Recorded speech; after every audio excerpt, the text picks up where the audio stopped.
And as I left the little Christian bubble that I lived in, well, my questions weren't helped. Well, they were helped, just not in a positive way. Mm-hmm. By God's grace, I stumbled into this realm of study called Christian apologetics. And for the first time, I became convinced that Christianity was actually true. In the deep sense. And I'll tell you, that was a new category for me Sure. to even think about. Like, it was my faith, Yeah. but that it was actually true.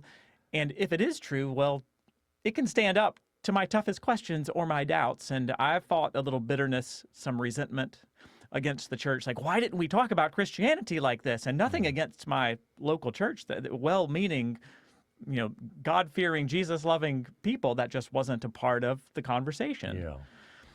Well, as I fought that resentment, I realized, well, hold on, I am the church, so I have to do something about this. And I was coaching gymnastics at the time, which I just began to see as, well, this is my pastoral outlet. Mm-hmm. Were you a gymnast before Yes. you coached? Yeah, because I know that you were, Megan, and Both of us were. We actually met through the sport Uh-huh. and when we were coaching. But at that time, this was before I had met Megan. yeah.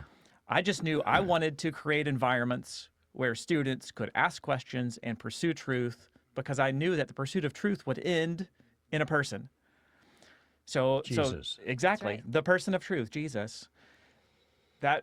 So coaching was my pastoral outlet, and I just began connecting the dots. The Bible I had been religiously reading since I went to a disciple now in 6th grade and found out I need to be reading my Bible. So, I was reading a chapter a night, and if I missed one, well, I'd feel guilty about it. And so I'd read 2 the next night.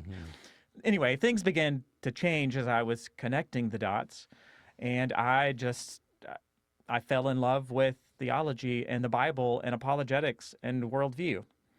So the kinds of things I like to talk about, even when I met Megan, were these kinds of things. And I like to explore questions